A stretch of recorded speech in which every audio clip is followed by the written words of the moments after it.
Hello दोस्तों, आज हम बात करने वाले हैं गांधार के बारे में। मतलब गांधार अफगानिस्तान कब बना। तो आइए बात करते हैं। अफगानिस्तान न केवल कभी हिंदू राष्ट्र था, बल्कि यह भारत का ही हिस्सा था। भारत पर अंग्रेजों के आक्रमण के समय अंग्रेजों ने अफगानिस्तान को अपने नियंत्रण में रखा और भारत से ही इस पर शासन किया। लेकिन वर्ष 1893 में सर मार्टिमर डूरंड ने भारत और अफगानिस्तान के बीच रेखा खींची, जो कि डूरंड रेखा कहलाई। वर्तमान में यह रेखा पाकिस्तान और अफगानिस्तान के बीच की रेखा है। यह तो हुई इतिहास की बात, लेकिन अफगानिस्तान का महाभारत से भी गहरा रिश्ता है। यही नहीं, पहले यह हिंदू राष्ट्र था। इसके कई साक्ष्य मिलते हैं। तो ये सच है कि अफगानिस्तान में गांधारी के द्वारा दिए गए एक शाप के कारण यहाँ कभी शांति नहीं रहती। 5400 सालों से अफगानिस्तान में लगभग 3000 बार से भी ज़्यादा आक्रमण किए जा चुके हैं। हिंदुकुश क्षेत्र गांधार देश में सोवियत संघ, जो आज का रूस है, उससे युद्ध, कभी अमेरिका से युद्ध तो कभी गृह युद्ध होता रहता है। अफगानिस्तान में एक महान तपस्विनी, पवित्रता, शिव साधक स्त्री की बद्दुआ के कारण यहाँ के लोगों की प्रवृत्ति ऐसी है कि वो हमेशा लड़ते रहते हैं। अफगान शब्द संस्कृत के अफगान, अव का मतलब है धरती से स्वतः ही गीत की धुन निकलना। अफगान को बदलकर अफगान कर दिया गया। शास्त्रों में गंधार का एक नाम कंधार भी मिलता है। यह कंद मेवा देने वाली भूमि है। चिलगोजा, खुरबानी, बादाम, काजू, हींग यहाँ की ज़्यादा से ज़्यादा उपज होती है। दुनिया के सभी धर्मों में मान्यता है कि कभी कोई बद्दुआ या साप खाली नहीं जाता। धार्मिक ग्रंथों में ऐसे असंख्य उदाहरण भरे पड़े हैं। श्रवण कुमार के माता पिता ने राजा दशरथ को साबित किया था। उसके दुष्परिणाम आज भी लोगों की जुबान पर है। कहते हैं कि इंसान के मरने के बाद भी साप कभी नहीं मरता है। ऐसा ही कुछ परम शिव भक्त गांधारी के साथ हुआ, जो कि शकुनी की बहन थी। आज भी गांधारी के नाम पर अफगानिस्तान के एक प्रांत का नाम गंधार है। शिव भक्तिनी गांधारी एक तेजस्विनी और पवित्र नारी थी। गंधार देश की राजकुमारी गांधारी के पिता का नाम सुबाला और माँ सुधर्मा थी। भाई शकुनी, पति धृतराष्ट्र, पुत्र दुर्योधन, दुशासन, विकर्ण सहित 97 पुत्र और दुशाला नाम की एक पुत्री भी थी। एक गुमनाम किस्सा ये माना जाता है कि धृतराष्ट्र गांधारी के दूसरे पति थे। एक कथा के अनुसार गांधारी घोर मांगलिक थी, इसलिए मंगल दोष की शांति हेतु उनका विवाह पहले एक बकरे से कराकर उसकी हत्या कर दी थी। विवाह से पहले धृतराष्ट्र को इस बात का पता नहीं था कि गांधारी की कुंडली में कोई दोष होने की वजह से उसका विवाह पहले एक बकरे से कराया गया था और बाद में उस बकरे की हत्या कर दी गई थी। कहते हैं कि जब धृतराष्ट्र को इस बारे में पता चला तो वह बहुत क्रोधित हुआ। धृतराष्ट्र ने राजा सुबाला और उसके सभी 100 पुत्रों को बंदी बनाकर गंधार यानी आज का अफगानिस्तान देश पर कब्जा कर लिया था और गंधार नरेश सुबाला को कारागार में डालकर अनेक कष्टदायी यातनाएं भी दी। धृतराष्ट्र उन्हें खाने को केवल एक मुट्ठी चावल देता था और भूख से तड़प कर सुबाला के एक एक कर सभी पुत्रों की मृत्यु हो गई।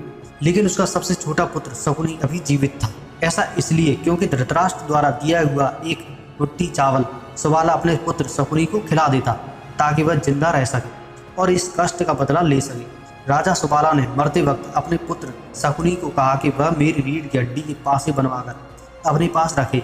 अपनी अंतिम इच्छा के रूप में सुबाला ने धृतराष्ट्र से शकुनी की सजा मुक्ति की माफ़ी मांगी, तो धृतराष्ट्र ने मामा शकुनी को रिहा कर दिया।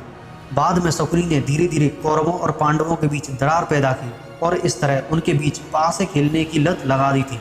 इस जुए के खेल में सुबाला की रीढ़ की हड्डी का बना पासा ही इस्तेमाल हुआ था।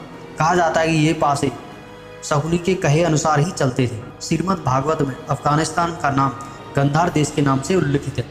यह पूरा क्षेत्र जम्मू द्वीप के अंतर्गत भारत का ही भाग था। गांधारी इससे बहुत दुखी हुई और उन्होंने इस भूमि को श्राप दिया कि यहाँ रहने वाला कोई भी प्राणी सुख शांति से नहीं रह सकेगा। गंधार में हमेशा युद्ध कलेश बने ही रहे और इसी शाप की वजह से अफगानिस्तान जैसी स्वर्ग धरती पर पिछले 5400 वर्षों से अशांति बनी हुई है। और इस तरह धीरे धीरे समय बीतता गया। मौर्य साम्राज्य के राजाओं का राज हो गया और समय बीतता गया तो धीरे धीरे फिर सिकंदर ने आक्रमण करना चाहा। 328 ईसा पूर्व में सिकंदर का आक्रमण उस समय हुआ जब यहाँ फारस के हकामनी शाहों का शासन था।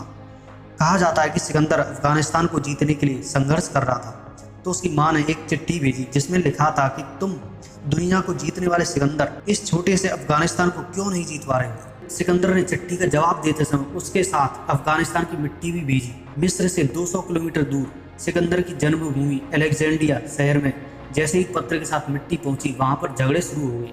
अफगानिस्तान के लोग हमेशा लड़ते रहेंगे, पहले विदेशियों से और जब वो नहीं मिलेंगे तो आपस में भी भिड़ जाएंगे। और इस तरह श्राप अफगानिस्तान को लगा।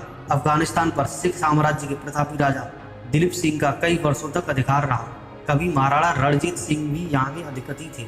मध्यकाल में कई अफगान शासकों ने दिल्ली की सत्ता पर अधिकार किया। इसमें से एक लोधी वंश भी प्रमुख माना है। उस समय अफगानिस्तान के कुछ क्षेत्र दिल्ली सल्तनत के भी अंग थे। भारत में पहला आक्रमण अफगानिस्तान पर ही हुआ था। इसके बाद यही हिंदुकुश के अलग अलग दर्रों से आक्रांताओं ने भारत पर कई आक्रमण किए। इन आक्रांताओं में बाबर, नादिर शाह और अहमद शाह अब्दाली भी थे। अहमद शाह अब्दाली ने पहली बार अफगानिस्तान पर अपना अधिकार कायम किया। वह अफगान यानी पश्तून था। 1751 तक उसने भी सारे क्षेत्र जीत लिए जो वर्तमान में पाकिस्तान और अफगानिस्तान है। कुल मिला जुलाकर कहा जाए तो अफगान पहले एक हिंदू राष्ट्र था, बाद में यह बौद्ध राष्ट्र बना और अब वह इस्लामिक राष्ट्र है। 17वीं सदी तक अफगानिस्तान नाम का कोई राष्ट्र नहीं था। अफगानिस्तान का विशेष प्रचलन अहमद शाह दुरानी यानी अहमद शाह अब्दाली के शासन काल में ही हुआ था, जो 1747 से 1773 तक चला। 26 मई 1739 को दिल्ली के बादशाह मोहम्मद शाह अकबर ने ईरान के नादिर शाह से संधि कर इस अफगानिस्तान को सौंप दिया। लेकिन उस समय यह अफगानिस्तान नहीं था। इसके पहले अफगानिस्तान को आर्याना, आर्यानुम्र, बीजू, पख्तिया, खुरासान, पश्तूनख्वा और रोह आदि नामों से पुकारा जाता था, जिसमें गांधार, कंबोज, कुंभा, वर्डू, सुलस्तु क्षेत्र आते हैं। तो दोस्तों, आज का ये ऐतिहासिक वीडियो आपको कैसा लगा? अगर वीडियो अच्छा लगा हो तो लाइक करना, शेयर करना, सब्सक्राइब जरूर करना और ऐसे ही नॉलेजेबल वीडियो देखने के लिए हमारे चैनल दुनिया द नॉलेज को अभी सब्सक्राइब करें। तो जय हिंद, नमस्कार।